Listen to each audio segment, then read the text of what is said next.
Now call the House to order and invite the majority and the minority leaders to assist me receive Her Excellency, the Vice President-elect of the Republic of Ghana, together with His Excellency, the President-elect of the Republic of Ghana.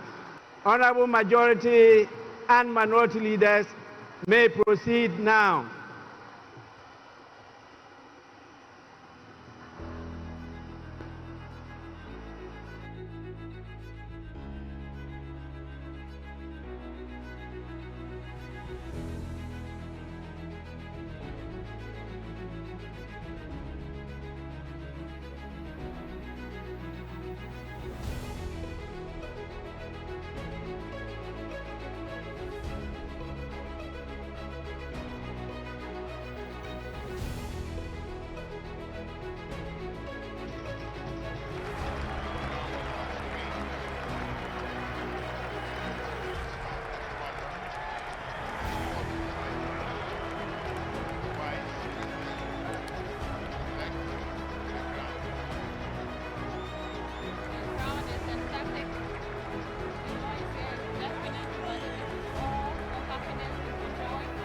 We are witnessing a momentous occasion, Ghana having its first female vice president.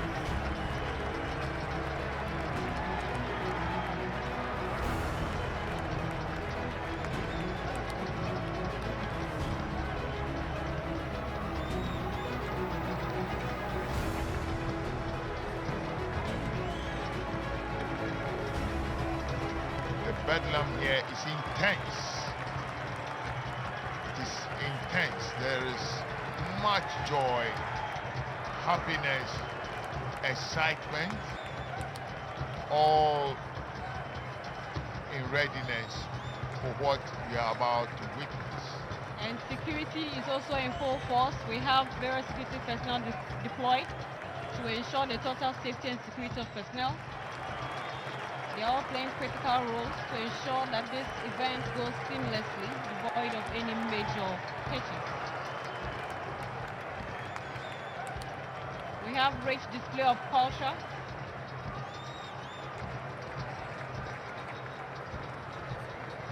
I believe that is... And that is DSP Mary Agamba.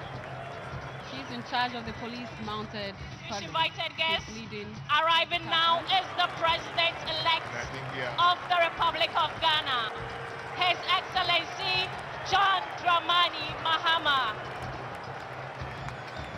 Shall we all wave our flags to welcome him?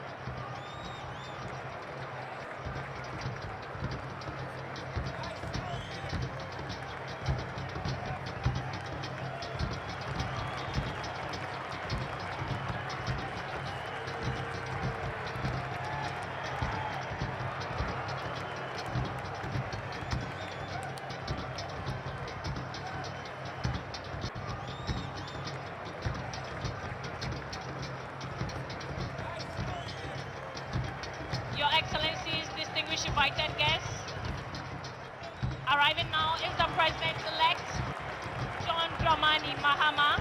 He is accompanied by his spouse, soon-to-be First Lady, Her Excellency Lordina Dramani Mahama. Shall we all wave our flags to welcome him?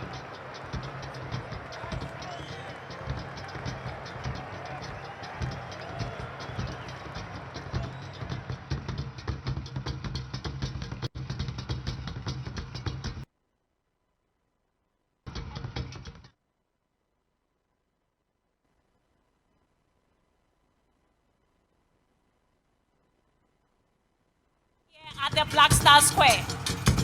The entourage of Parliament includes the clerks of Parliament and other senior officials of Parliament.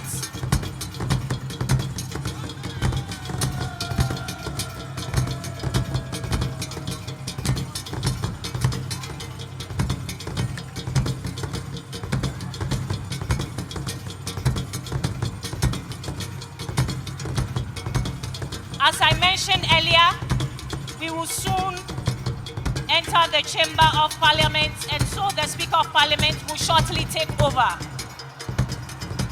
Shall we please rise as they process into the chamber?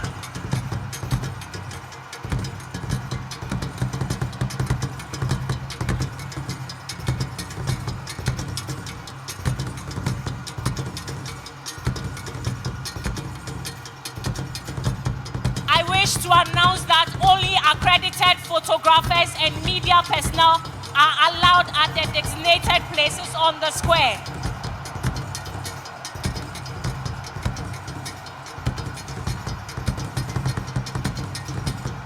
Please, if you are not authorized to be on the square, kindly move back.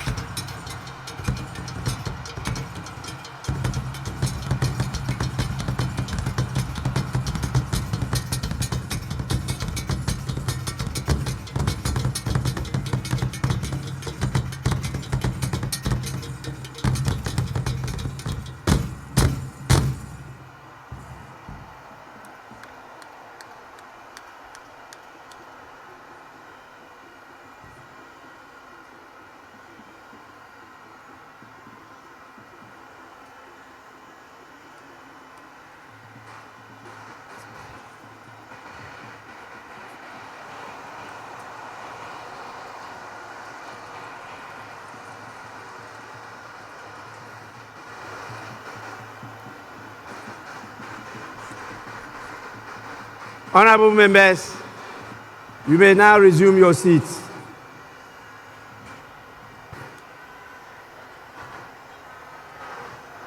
Honorable members,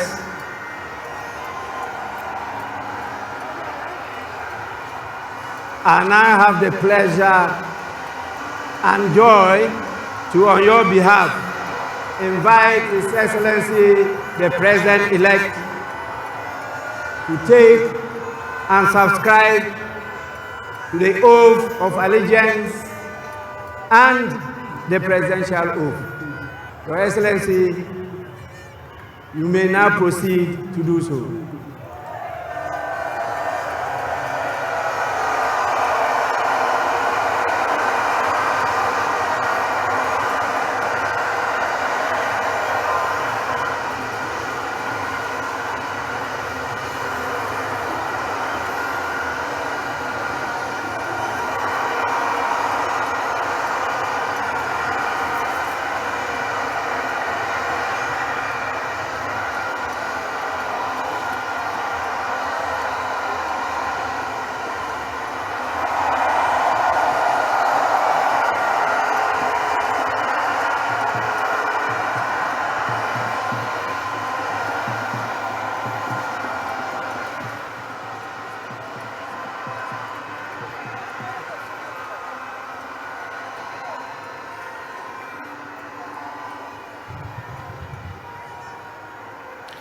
Your Excellency, kindly say after me. This is the oath of allegiance. I, your name, John Dramani Mahama, do in the name of the Almighty God swear.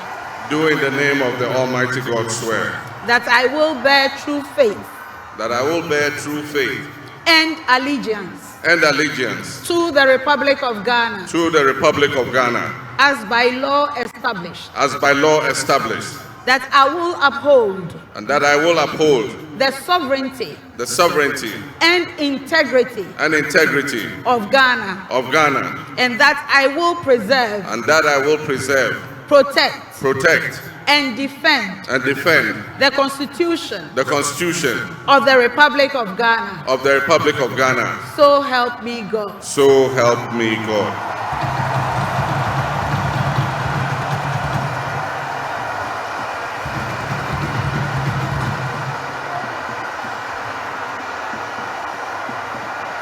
Your Excellency, now the presidential oath.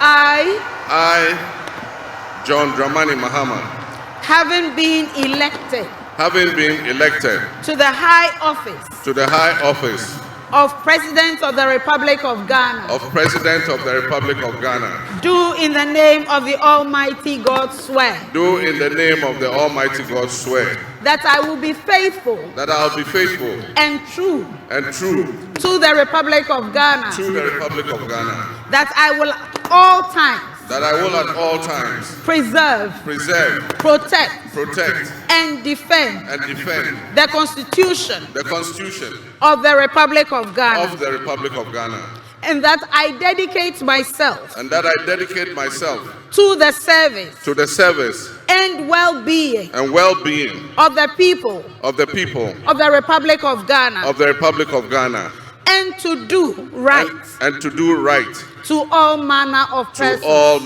persons. I further solemnly swear that should I at any time break this oath of office, I shall submit myself to the laws of the Republic of Ghana, and suffer the penalty for it. So help me God. Congratulations, Mr. President. Let me be the first.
invite His Excellency, the President of the Republic of Ghana, to deliver his inaugural address.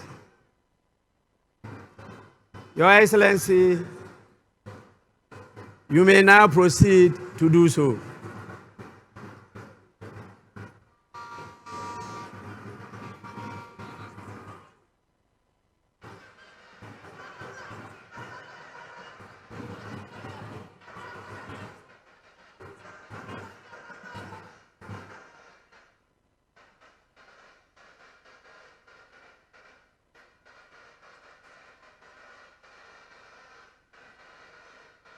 hold it.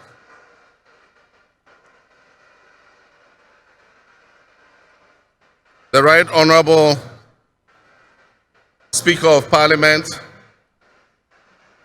Honorable Members of Parliament, Her Excellency, the Vice President of the Republic of Ghana, Jane Nana Opoku-Agyeman, Her Ladyship, the Chief Justice, Your Excellency, Bola Ahmed Tinubu, President of the Federal Republic of Ghana, and special guest of honor for this occasion, Your Excellencies, Presidents, Heads of Government and Development Agencies, Your Excellency Nana Addo Dankwa Akufo-Addo, and former Presidents, Your Excellency Dr. Mahamudu Bawumia, distinguished invited guests, ladies and gentlemen, my brothers and sisters. I wish you a good morning, and we give thanks to the Almighty God on this occasion. Our Father who art in heaven, we thank you for giving us this day, a day that offers me, your humble servant, a unique opportunity to work to reset our dear country, Ghana. 32 years ago, on January 7th, Ghana made its first and most successful democratic transition, a reset, with the swearing in of the newly democratically elected President, Jerry John Rawlings, of blessed memory. Our nation was returned to a multi-party democracy with a new constitution that went into effect, and the Fourth Republic was officially established. I refer to it as a reset because on that day in 1993, we made our fourth attempt at establishing a democratic system of government with term limits based on free, fair, and transparent elections. The handover of power on January 7, 2001, between former President Jerry John Rawlings and at the time the newly elected President John Agyekum Kufuor, tested that reset, and our nation passed with flying colors. So today, with my induction as the new President of the Republic of Ghana, history is being made once again. And it is a history worth repeating every 4 years with each newly elected president. Today, we're also making a different kind of history, one that speaks to our maturity as a democracy, a nation of citizens enfranchised with the authority at the polls to determine their political future. Today's exercise between the outgoing President, His Excellency Nana Addo Dankwa Akufo-Addo, and I feels a bit like a deja vu. That is because 8 years ago to this day, on January 7, 2017, we shared this same space and performed this same transitional exercise. At the time, I was the outgoing president, having served one term, and he was the incoming president, having been given a mandate by the people of Ghana to lead this great nation of us. He and I both understood on that day, as I'm sure we are today, that it is the people of Ghana that we are elected to serve. Somehow, it seems fitting that it is with Nana Akufo-Addo that I twice shared this stage and this unique historical distinction. Because Nana Akufo-Addo and I began our national political careers in Parliament in the same year, 1996. He has always greeted me with warmth, a firm handshake, and a smile. And he is perhaps the only person in my life who has persistently chosen to call me Johnny. While we belong to opposing political parties, we shared a sense of mutual respect. In those early days, we probably could not have imagined that destiny would bring us to the leadership of our respective parties and that we would have to face off 3 separate times as we each vied for the highest office of the land. Nana, as this will be our final meeting under these circumstances, and as I look back on the journey we have traveled together, 2 much younger men who entered Parliament together with a full head of black hair, and you with the same bald head and round eyeglasses, I have to say that you have, without exception, been a worthy opponent. I extend my warmest wishes to His Excellency, the former Vice President, Dr. Alhaji Mahmudu Bawumia. It was a grueling campaign, and we gave it our all. Your sportsmanship in making an early concession eased tensions and contributed to the early conclusion of the electoral contest. I wish you all the best in your endeavors. My brothers and sisters, the world in which Ghana exists today, as I begin this presidency, is not the same world in which we have lived under other presidencies. There are tensions and conflicts that have not previously existed between nations. These tensions and conflicts place pressure on alliances to decide where we will support. There's a seismic shift happening within the system of global economic dominance. Whereas the G7 nations, United States, the United Kingdom, Canada, France, Germany, Italy, and Japan once provided the highest percentage of the world's GDP, over the last decade, that number has been steadily dropping.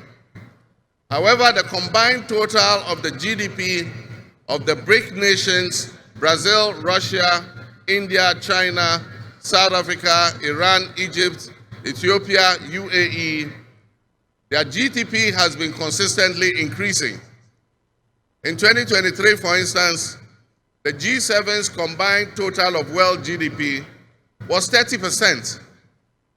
But by 2029, that number is predicted to drop to 27%. In 2023, the BRICS percentage of world GDP was 37.3%. And so what does this mean to us in Ghana? What could it mean to our economy? Where do we fit in this geopolitical maelstrom? Technology such as artificial intelligence has taken us to new heights, opening up the potential for national, financial, and personal security issues that we are not yet able to imagine. One example is the use of misinformation and algorithm manipulations on social media platforms to sway a particular group's sentiments towards or away from something. Now more than ever before, we need to strengthen our ties with our neighbors to ensure that we're working together to keep our sub-region safe. We stand in solidarity and work in alliance with all our neighbors in the sub-region. Recognizing the history of our borders, we also acknowledge that on the other side of our country's borders are our family members. They may be Ivorians, they may be Togolese, they may be Burkinabes, they may be Nigerians or Malians, but they are also Akans, they are Kasinas, they are Gwans, they are Ewes, they are Nzemes, they are Hauses, they are Moshis and Gurmes, because we are all part of one another, one big family. With the increase of the climate crisis, and as the waters grow warmer, melting the Arctic ice and permafrost, there's a greater likelihood for viruses that have been frozen and thought to be extinct for decades, perhaps even centuries, to begin to spread and create another global pandemic. The changing climate conditions, increased population density in urban areas, and mass international travel are enabling existing viruses to spread and mutate at a faster and faster rate than they did before. This is a serious challenge. Let us not forget the toll that the past epidemics of viruses like Ebola, COVID and mpox have taken on the families and communities and medical infrastructure in several of our neighboring countries and in the sub-region. Let us also not forget how swiftly and completely the COVID pandemic brought the entire world to a screeching halt. My government will be working diligently to strengthen our public health systems while monitoring the global health situation so that when, and not if, but when the next pandemic or epidemic occurs, the loss of lives in Ghana will be minimal. The larger world exists around us and to some extent within us. While we cannot and should never use it as an excuse to stray from the direct and immediate needs of Ghana for the well-being of our citizens, we must also bear in mind that the affairs of the world, if we care to shape, lessen, avoid, or even at the other end of things, maximize the effect they have on us. My brothers and sisters, barely a month ago, we held historic elections that have caused dramatic shifts in our political landscape. I feel greatly honored that you, my compatriots, considered me worthy of receiving such an unprecedented and overwhelming mandate to steer the affairs of our beloved nation at this critical time in our history. The magnitude of this victory in the presidential elections and the gains that were made by my party, the National Democratic Congress, in the parliamentary elections naturally and justifiably resulted in great joy and celebration across our country, Ghana. But celebrations, no matter how justified and how well earned, must be supplanted by discernment, sobriety, and deeper insights into why we received this kind of mandate in the first place. By voting as you did on December 7th, the Ghanaian people conveyed a powerful message, yet often overlooked by us politicians. This message was powerfully emphasized by a giant of American political history, President Ronald Reagan, when he declared at his inauguration some 40 years ago that governments have no power except that granted by the people.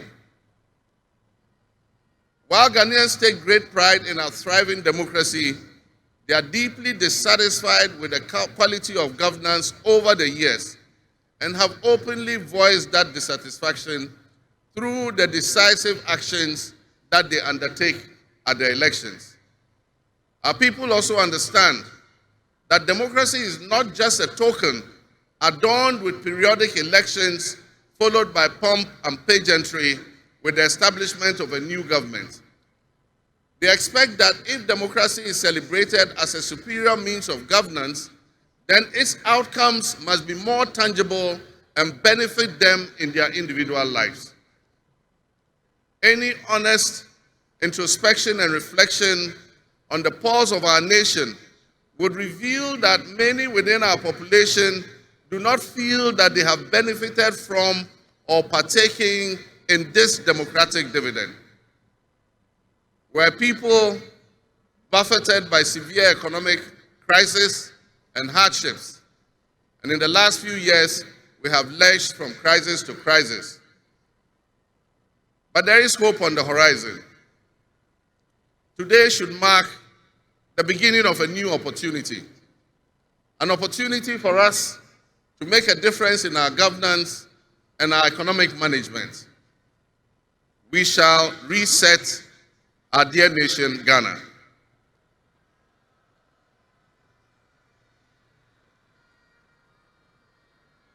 To the millions of my fellow countrymen and women who joined long queues and waited in the sun for their turn to vote for me, you have my sincerest thanks for honoring me. My firm, immutable assurance is that your vote will matter in the work that I'll do to make a difference in the destiny of this dear nation of ours.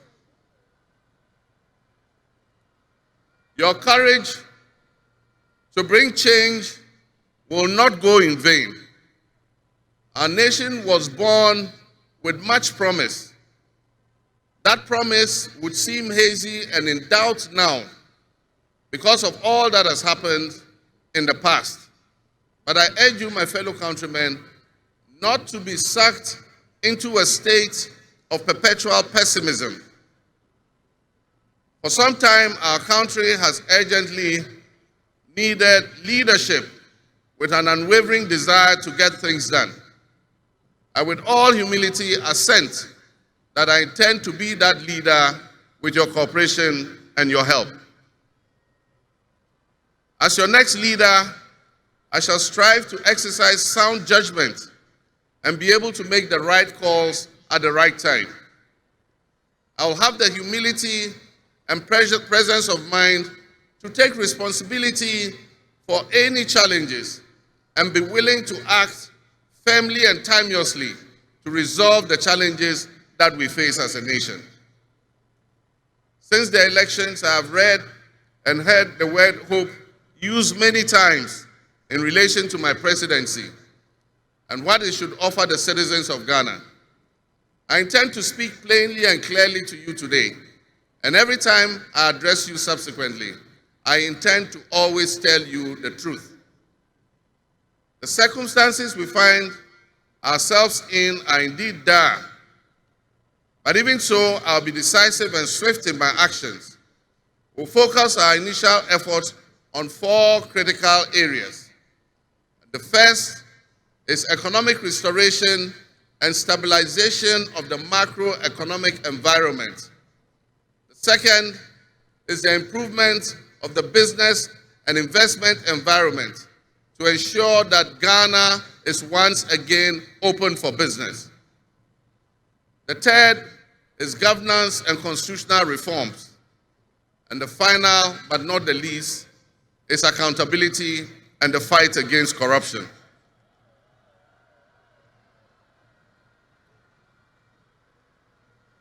My brothers and sisters, actions have always spoken louder than words. With that in mind, I have entered into a covenant with you, the good people of Ghana, in which I have enumerated 26 actions that I'll take within my first 120 days. There is reason for hope, and there is every reason for hope. But we must also have faith, because faith empowers us to trust the things that will happen. With faith, you believe what you know, and that is why we need faith to be able to achieve our reset. We need a reset with the faith we have in our country and our leadership. We need a reset with the faith we have in our institutions. We need a reset with our faith in our dear nation, Ghana. And by that, I mean in all of us, because all of us are Ghana. You are Ghana, and I am Ghana. All of you seated here today, Ghanaian citizens, you are Ghana. The people who you are with or near you as you watch this on television, in your homes, or listen on radio, or follow on social media are what we call Ghana. I ask that we enter into the covenant with the Ghana we all love and the good people of our country who make up this dear nation. And I ask that you envision a Ghana that you want to live in, a Ghana that you want to leave behind to your children and your grandchildren. What can you do to help build that better Ghana that we all strive for? What behaviors, what attitudes, and mindsets can we reset? We need a reset, and we have faith in Ghana's ability to overcome, excel, and be so successful with this reset that it will be difficult to imagine a time when that was not the case. As we stand at this momentous crossroads in our nation's history, I am honored and humbled to accept the mantle of the President of the Republic of Ghana. Today, we celebrate a new administration and herald an unprecedented era of opportunity and transformation. With Nana Jane Opoku-Agyeman by my side, we are poised to embark on a journey of progress and inclusivity, united in our vision for a more prosperous Ghana. This day is particularly special for us and for every Ghanaian who dreams of a society where barriers are shattered and ambitions are realized.